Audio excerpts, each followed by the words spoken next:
सभी दोस्तों को अभिषेक चौधरी की तरफ से प्यार भरा नमस्कार। और मैं आशा करता हूं कि आप सब लोग ठीक होंगे, स्वस्थ होंगे और अपने घर पर अच्छे से पढ़ाई कर रहे होंगे। जैसा कि आप सब लोगों को पता है कि हम इंडियन पॉलिटी और कॉन्स्टिट्यूशन से जुड़ी हुई एक सीरीज चला रहे हैं, जिसमें हम अब तक अपने 12 लेक्चर पूरे कर चुके हैं। उसी क्रम में यह हमारा लेक्चर नंबर 13 है। अब तक हम फंडामेंटल राइट DPSP तक की चर्चा कर चुके हैं, जो कि भारतीय संविधान के भाग 4 में DPSP दिए हुए थे। उसके बाद भारत के संविधान में भाग 4 में आर्टिकल 51 क्लॉज ए के नाम से एक चीज़ और जोड़ी जाती है, जिन्हें हम बोलते हैं फंडामेंटल ड्यूटीज़। फंडामेंटल ड्यूटीज़ के बारे में जानने से पहले हम थोड़ा इसके इतिहास के बारे में देख लेते हैं, आखिरकार ये कैसे हमारे कॉन्स्टिट्यूशन में आते हैं। देखिए, सबसे पहले घटना है 1975 की। 1975 में आप सब लोगों को पता होगा क्या लगी थी, भारत में इमरजेंसी लगी थी। ठीक है, यहाँ पर क्या हुआ था, लोगों के जो राइट थे वो कर्टेल हुए थे। आखिरकार इमरजेंसी में क्या हुआ था, लोगों के जो अधिकार थे वो कर्टेल हुए थे। नसबंदी का कार्यक्रम चला था। ठीक है, लोगों को, जब नेताओं को, जो विपक्षी थे, उन्हें जेल में घुसा गया। Right to freedom of speech और एक्सप्रेशन, ये सब चीज़ें लोगों की छीनी गई थी। देखिए, उसी चीज़ को देखते हुए उस टाइम पे जो भारत की प्रधानमंत्री थी वो थी श्रीमती इंदिरा गांधी जी। ठीक है, तो वो एक बात कहती हैं, लोग जो हैं, भारत में जो रहने वाले लोग हैं, वो अपने अधिकार के बारे में तो जागरूक हैं, किंतु अपने कर्तव्यों के बारे में नहीं। मानकर चलिए, वो कह रही थी कि हमारे यहाँ के जो लोग हैं ना, इंडिया के, वो अपने अधिकार तो जानते हैं कि भाई हमको क्या मिला है, लेकिन वो अपनी ड्यूटीज़ नहीं जानते हैं। मतलब एक राष्ट्र में रहने के नाते उनके क्या कर्तव्य होंगे राष्ट्र के प्रति। तो इन सब बातों से परिचित कराने के लिए हमारे संविधान में ये फंडामेंटल ड्यूटीज़ आपकी आएंगी। तो देखिए, उसी को देखते हुए 1976 में 42वां संविधान संशोधन 1976, ठीक है, जिसे हम मिनी कॉन्स्टिट्यूशन भी बोलते हैं, जिसे मिनी रिवीजन ऑफ कॉन्स्टिट्यूशन कहते हैं। 2/3 बहुमत से ये चेंज किया जाता है। भारत के संविधान में क्या जोड़ा जाता है, फंडामेंटल ड्यूटीज़ जोड़ी जाती है। अब हम देखते हैं ये जो फंडामेंटल ड्यूटीज़ हैं, जिन्हें हम बोलते हैं मौलिक कर्तव्य। मौलिक अधिकार मैं आपको बता चुका हूँ, अब है मौलिक कर्तव्य। ठीक है, कर्तव्य क्या होंगे, तो देखिए, कर्तव्यों का आखिरकार इन्हें संविधान में जो ये इंसर्ट किए गए, इसका ऑब्जेक्टिव क्या था। इसका ऑब्जेक्टिव था लोगों को एक जिम्मेदार नागरिक बनाना। भारत में जो रहने वाले लोग थे उनको एक जिम्मेदार नागरिक बनाना था। दूसरा, लोगों को शिक्षित करने की भूमिका निभाना इनका उद्देश्य था। ठीक है, ये दोनों चीज़ आपको पता चल गई। ठीक है, ये जो हैं ये आपके परम आदेश नहीं है। परम आदेश मतलब नो मैंडेमस है ये। ठीक है, परम आदेश नहीं है ये कोई का हाँ जी बिल्कुल करना है, फंडामेंटल राइट की तरह है। ठीक है, मान के चलिए आप सड़क के किनारे खड़े हैं। ठीक है, मतलब सड़क पर आप पुल पे खड़े हैं, पुल की ईंट को आप तोड़ रहे हैं, वो क्या है, पब्लिक प्रॉपर्टी, वो क्या है, देश की संपत्ति या राष्ट्र की, उसको ना तोड़ें, ये हमारी ड्यूटी है देश के प्रति। ठीक है, तो उसी से जुड़े हुए अब हम देख लेते हैं फंडामेंटल राइट, फंडामेंटल जो हमारी ड्यूटीज़ हैं उनकी क्या विशेषताएं हैं। सबसे पहले देखिए, क्वेश्चन पूछा जाता है ये किस देश से लिए गए हैं, तो यहाँ पर देखिए ये लिए गए थे आपके सोवियत संघ से। ठीक है, जिसे आज वर्तमान समय में हम रूस बोलते हैं। ठीक है, उस टाइम पे ये USSR हुआ करता था। ठीक है, कहाँ से लिए गए, सोवियत संघ से ये लिए गए हैं। और भारत के मूल संविधान में ये नहीं थे। ये बात आपको ध्यान में रखनी है। क्या थी, भारत का जो मूल संविधान था जब बना था उसमें ये नहीं थे, क्योंकि ये बाद में इंसर्ट किए गए 42वां संविधान संशोधन 1976 के माध्यम से। और एक क्वेश्चन पूछा जाता है कि इन्हें किस समिति की सिफारिश पर संविधान में इंसर्ट किया गया था। तो देखिए, स्वर्ण सिंह समिति बनाई गई थी।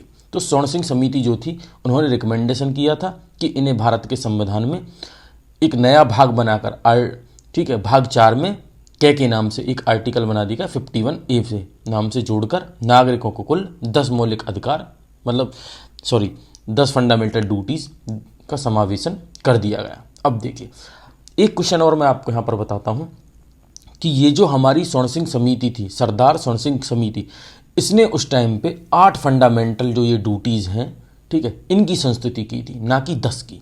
वर्तमान समय में हमारे जो ये फंडामेंटल ड्यूटीज़ हैं ये 11 हैं।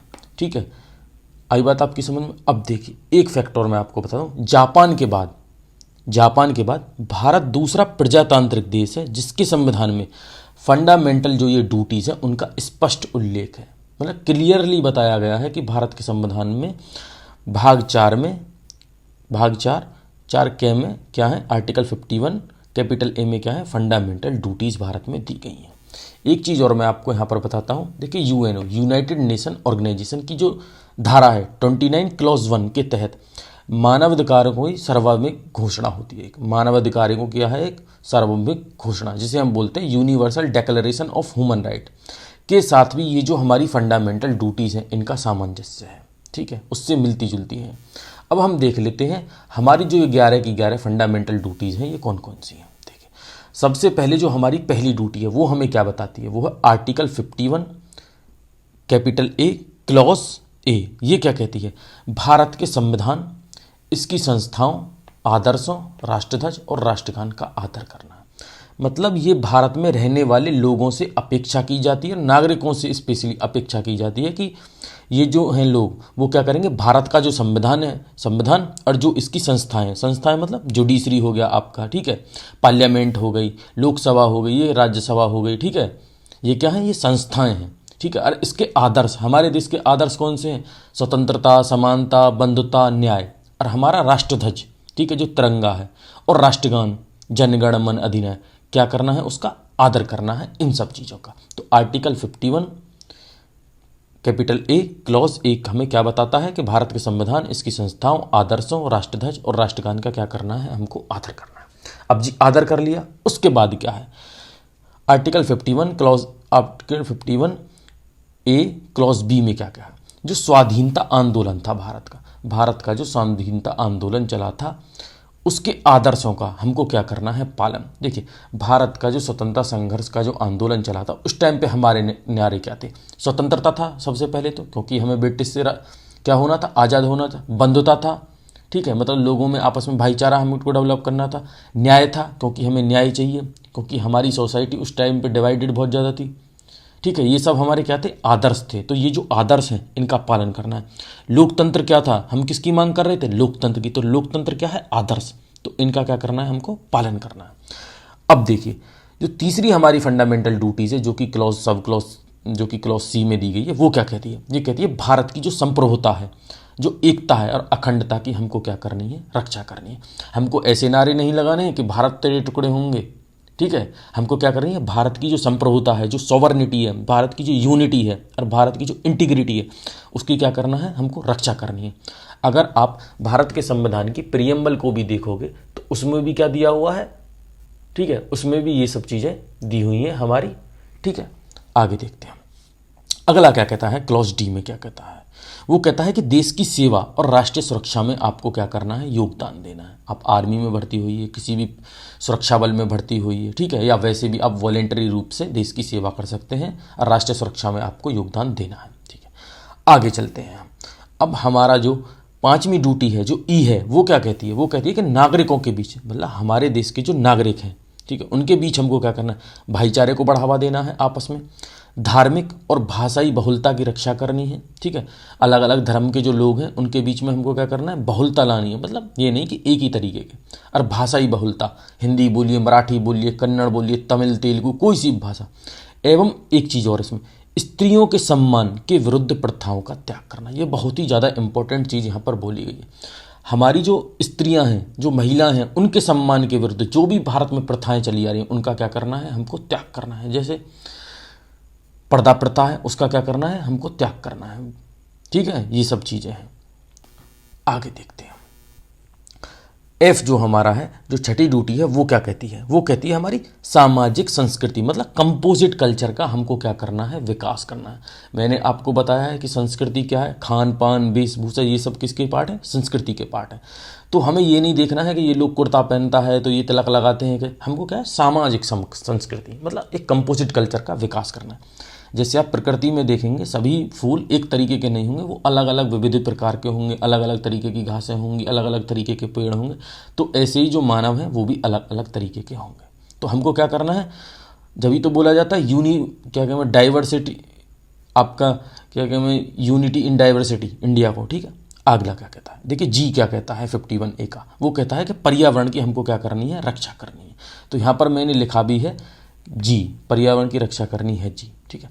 अगला देखिए जी में क्या, अगला आपका कैपिटल जी के नाम से, ठीक है। एक और है, वैज्ञानिक मनोवृत्ति और मानवतावादी सोच को क्या करना है, हमको बढ़ाना है। देखिए आपको क्या करना है, जो भारत में आपका जो एच है उसमें क्या कहा गया है, सॉरी एच में कहा गया है 51A सब क्लॉज एच में कहा गया है कि वैज्ञानिक जो हमारी साइंटिफिक टेम्परामेंट और मानवतावादी सोच को बढ़ावा देना, हमें बाबाओं की बातों में नहीं आना है। ठीक है, इसका मतलब सीधा सीधा है अपनी बुद्धि का यूज़ करना है, हमको तर्क का यूज़ करना है। ठीक है, यहाँ पर ये बात कही गई है। नेहरू जी भी इसी बात को कहते थे कि साइंटिफिक टेम्परामेंट को आप यूज़ करिए। ठीक है, भीड़ चाल मत चलिए।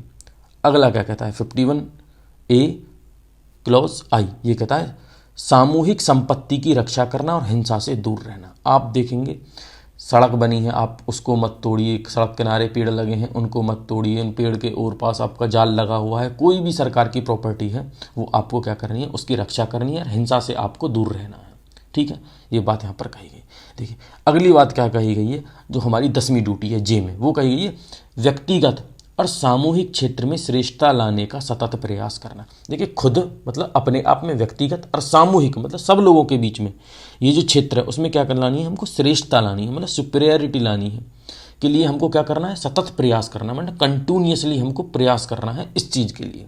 तभी तो भारत महान बनेगा, तभी तो भारत विश्व गुरु बनेगा। तो यहाँ पर ये सब चीज़ कही गई है। अब देखिए जो हमारी 11वीं फंडामेंटल ड्यूटीज़ है जो कि के में है, ठीक है, वो बाद में जोड़ी गई है 86वां संविधान संशोधन 2002 के माध्यम से। इसमें क्या कहा गया है, इसमें कहा गया है कि अभिभावकों का यह कर्तव्य होगा, जो आपके माता पिता हैं, जो भी आपका लालन पालन कर रहे हैं, उनकी ये ड्यूटी होगी कि वह 6 से 14 वर्ष तक की आयु के बच्चों को शिक्षा प्राप्त करने का अवसर देंगे। देखिए फंडामेंटल राइट भी बता दिया गया है ये, ठीक है, डीपीएसपी में भी ये बात बताएगी। अब कहाँ गया, आपकी ड्यूटी भी बना दी गई है ये।